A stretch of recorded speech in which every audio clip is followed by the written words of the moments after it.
What's up guys, Mohamed PC90 Know-How, and today I'm going to be talking about a feature in Excel called Flash Fill. This feature actually helps you to avoid manual work and instead to show Excel or teach Excel a pattern that you want it to do for Excel to do the work instead of you doing it. Enough talking, I'm going to show you in Excel how it works. So I'm going to open a spreadsheet in here. It's a very simple spreadsheet. I have two columns, one with the first name, one with the last name. I'm going to create a new column, call it full name, just for instance.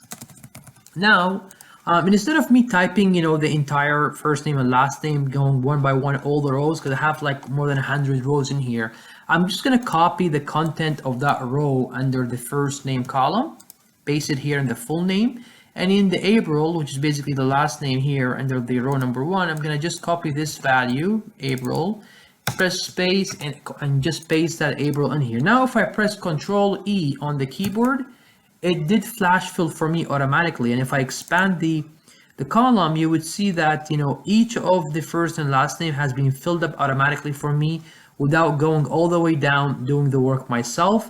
Plus, it's very accurate, so you minimize the human error in here.